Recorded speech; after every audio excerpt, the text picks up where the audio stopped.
Up next, we are going to compare the mandible of male and female. But before getting into that, a small concept of something known as Wolff's Law. See, the muscles in your body, they are attached to skeleton at specific muscle attachment points.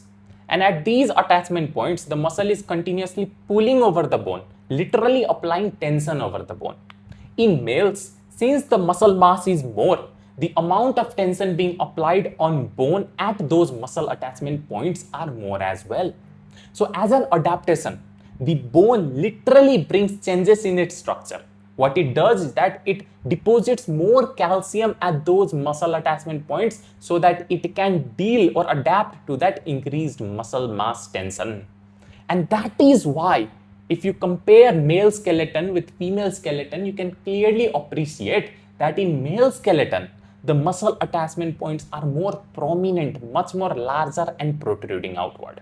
With that being said, on left, we have the male mandible and on right, we have the female mandible. The male mandible is larger and thicker. The female mandible is smaller, thinner and lighter. The teeth, even they are larger in male as compared to female. But then the most characteristic feature lies at the chin of the mandible.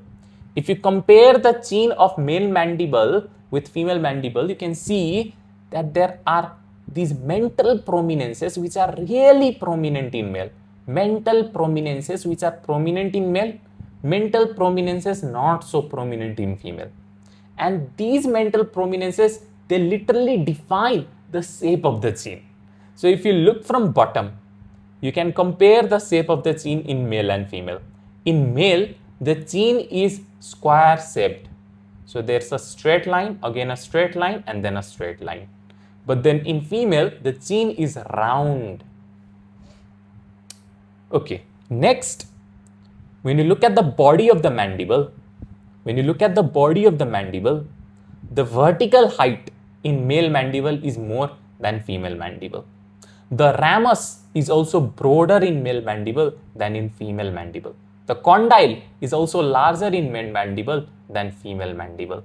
The coronoid process is also more prominent in male mandible than in female mandible.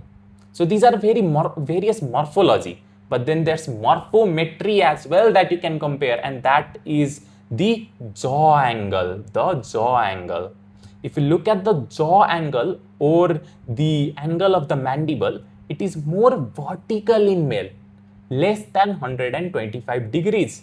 But in female, it is more obtuse, more than 125 degrees. It is more obtuse. So those are all the differences. Let's revise. Male mandible, larger, thicker. Female mandible, smaller, thinner, lighter.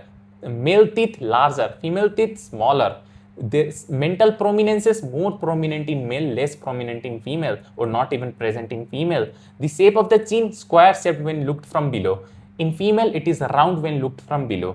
The condyle, it is larger in male. The coronoid process, it is larger in male. The vertical height of the body, it's more in male. The ramus, it is broader in male. And finally, the angle of the mandible is more vertical or less than 125 degree in male. It is more obtuse or more than 125 degree in female.